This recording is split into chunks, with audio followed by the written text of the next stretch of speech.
Hello. Let's talk about 6 of my favorite.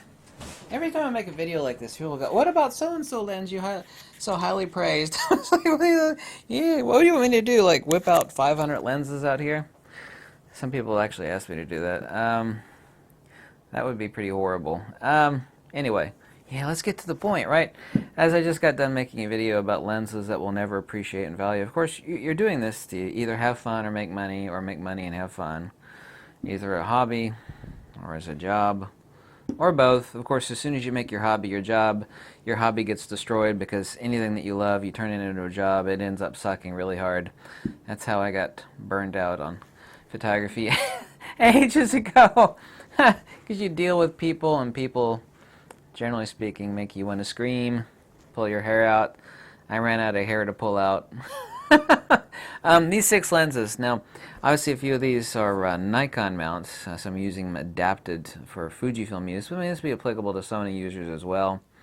And these lenses are incredible. Like I said, as I just got done making a video about lens value, huge 2 lenses, Chinese made. They're Midicon. They're absolutely incredible, and I have them out here for a reason. But they're never gonna be worth more than what I paid for them.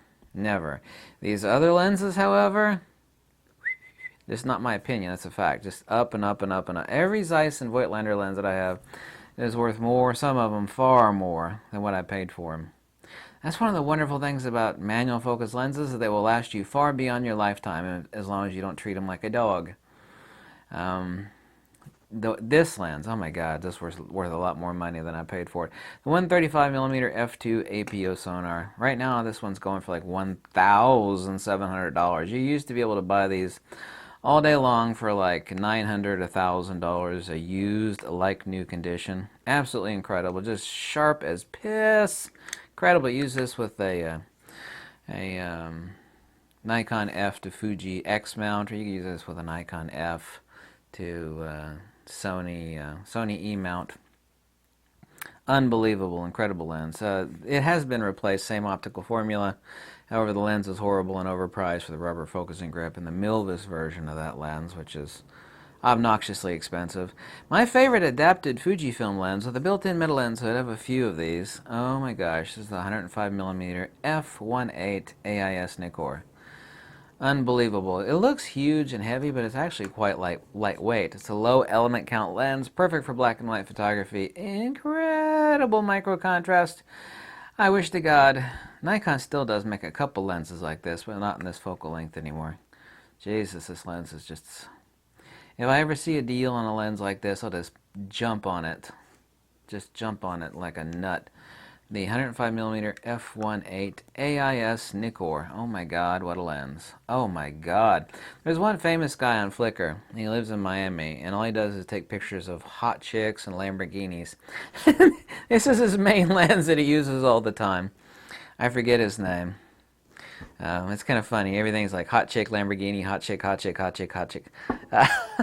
I've probably had maybe... Voigtlander owes me money. Voigtlander's never given me crap. I've had countless thousands of people buy this lens off my recommendations. This is a Nikon mount. You can get it used for $400 all day long. It's best to buy a new one. They've actually changed the design on it. The optical is identical, but they've changed. It's a lot more sexy look. And I got 4 of these lenses, including the new sexy one. This is the Voigtlander 58mm f1.4. This lens will far outlive you. Silk, sex, and sugar, absolute epic tatas perfection.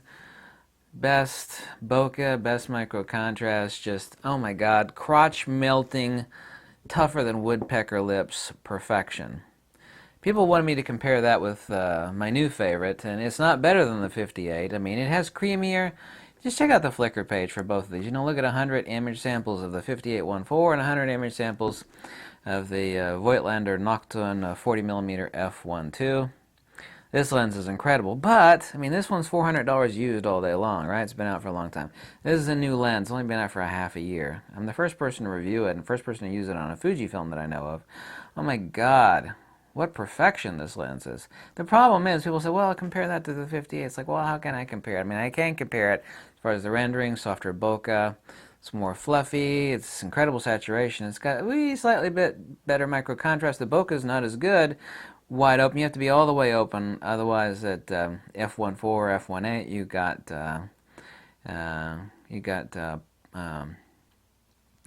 it's not rounded aperture blades. You actually have octagonal, not octagonal. It's actually 10 aperture blades. Not rounded though. You actually have geometric bokeh, so the bokeh is not as good as on the 58 millimeter 1.4, but I mean, look how small it is. The 41.2 is just absolutely incredible. But additionally so, I mean, it's a $900 freaking lens. There ain't no used ones out there for obvious reasons. It just came out, for Christ's sakes. And on top of that, a Leica M mount to Fuji X mount adapter. Unless you get the really, really cheap K&F one, the adapters are pretty damn expensive. So it's a Leica M mount. They have it also in a Sony mount. It's a Sony E mount. It is a full frame lens. My God, on the Fujifilm, it's just, ooh, God. I'm so impressed. Probably, undeniably, top 20 best lenses I've ever used or had my hands on. I got borrowed this lens, and I haven't bought a lens in quite a long time, but I could never let up of this lens. Absolutely frigging incredible. This, by the way, is a Rayqual adapter you can get from Camera Quest. Is a Leica M mount to Fuji X mount adapter.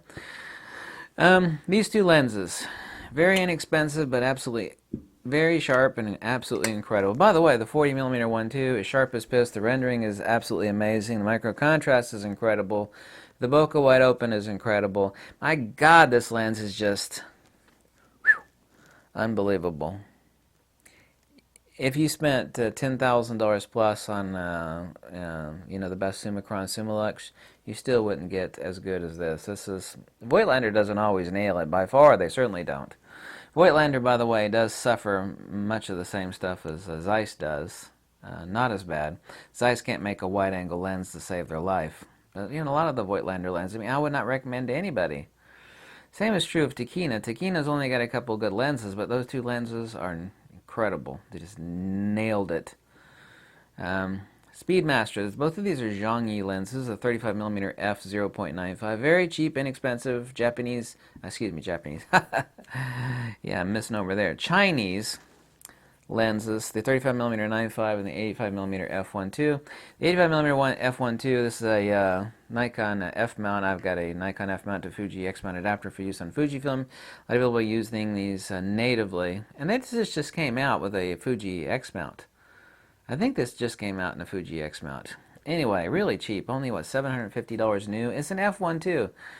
Both of these lenses are incredibly sharp. The 35mm f0.95 is a true art lens. When you talk about art lenses, I hate hearing the word art lens because it's always associated with the crap Sigma produces. These are actual real art lenses.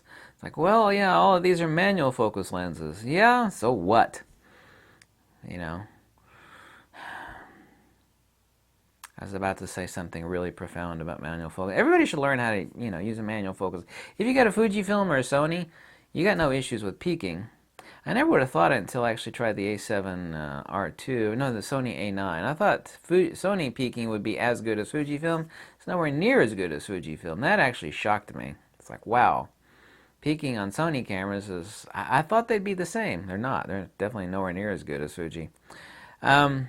Yeah, with peaking on these in a mirrorless camera. By the way, the 85 1.2, and I'm not the only one, because I'm better than most of you are. I mean, it sounds like bragging, but I mean, it's true. I'm better than most of you are for manually focusing lenses. But this 85 1.2 on a Canon or an Nikon at f1.2, forget about it. The depth of field is so damn shallow. I don't care how good your skills are. You're only going to nail it at best half the damn time at f1.2. That's why I have basically permanently a frigging Fuji adapter on this. Well, this is a Metabones adapter, but give me the K&F adapter. Metabones adapters are too damn expensive. $100 versus $15, of course. But these are my definition of art lenses. Yes, I could have brought a lot more lenses out here. I mean, for God's sakes, how many dozens and dozens of lenses do I have to... These are the ones I seem to take with me everywhere. And very true statement. This is not a cheap lens. This is one expensive ass lens. But God, it's worth a lot more than I paid for it. That's, like I said, the important point I made in the prior video. People don't realize there are so few things. Just name it. I know a couple things that I won't name that are worth a lot more, after using the hell out of them than it was when you bought them. One of them is just way too expensive. Let me not name that. But yeah, these are, like this lens, 5 years from now, be worth more than you paid for it. Absolutely guaranteed. Nobody's making stuff like this anymore. Not cheaply. I mean, Voigtlander is not. Zeiss really isn't. I mean, this lens is incredible. I mean, a low element count, 105 f1.8, built-in lens hood. Made in Japan, all metal, pure silk, sex, and sugar, perfection. Unfreaking believable, incredible. These lenses can still be had for like $350 all day long on eBay. My God, what a lens. These are real art lenses. And all of these except for the Chinese, because the Chinese stuff ain't never going to be worth more than you paid for it. Sorry. They're wonderful, though. I'm recommending them, of course. Check the Flickr pages out corresponding to all these lenses. I posted up image samples of all these lenses. They're scattered out all over the damn place. But just check the Flickr page. I mean, look at 10 pages of each lens. You'll know immediately how it renders. You can get a gist no matter how much someone tweaked the images in post. Oh my God, this sexy little lens. These are actually my two favorite Voigtlanders by far. This is not too cheap. This is a $900 lens. This is a $400 used lens all day long. People say, well, what about the difference between them? Yeah, well, this one is twice as much, and you got to buy a damn expensive adapter for it. So is it worth it? Oh yeah. Whew. God, what a lens. It's like, why doesn't anybody make crap like this anymore? Why? It's like, well, we've got the latest and greatest in cameras. You'd think that, it's like, well, these are all manual focus lenses. Everybody wants autofocus. Yeah, lazy people. Obviously, a lot of people need autofocus. But when you're talking about slow, methodical, street, candid, portraiture, autofocus is not an issue. Manually focus the lens. You got peaking with a mirrorless camera. If you're complaining at this point, then you're pathetically lazy, far more lazy than even I am. I should have a rant video. It's like, why doesn't anybody really make awesome stuff like this anymore? Well, there's a lot of reasons. I know most of the reasons, but wow. This lens just makes you want to grab your crotch and cry. All of these lenses actually do.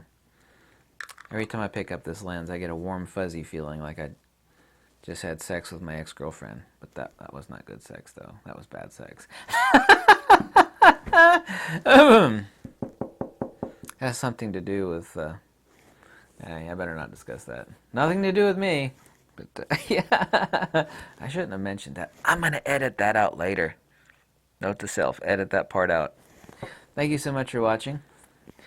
I might be crazy, but I'm not stupid, and I sure as hell know more about lenses than the rest of these schmucks on YouTube. Everything's subjective, though, too. Like, this is the best. It's like, well, that may not be what you want. I don't tell people, like, buy this because I said so. No, it's like, what do you need? What's your budget? What do you want out of it? What do you want to get out of it? What's the best value? It's not about me. It's about you spending your money correctly. And wisely, because there's a lot of crap out there in lenses. Oh, jeez. I want to tell a story, but I better not because it's another YouTuber. It has something to do with a crappy Sigma lens, and if I made a video about that, he might not like it. He ended up, of course, getting the Nikon version of that lens because the Sigma was garbage. Yeah, I love it when people give me hate mail. I don't know what you think about a Sigma. I own a Sigma lens, the best lens ever. I was like, yeah, compared to what? That's my favorite thing. Oh my God, you fat asshole. I got a Sigma lens, and it's just awesome. I don't know what you hate Sigma so much for. It's like, yeah, okay, how many lenses have you owned? Yeah, there we go. Yeah. Preach it, girlfriend. Right, thanks so much for watching. Catch you later. I'm going to warm my hands by this imaginary fireplace right over here. And, right, return to milking cats. I've had too much caffeine today, by the way. Thank you so much. Have a nice weekend. Catch you later. Bye.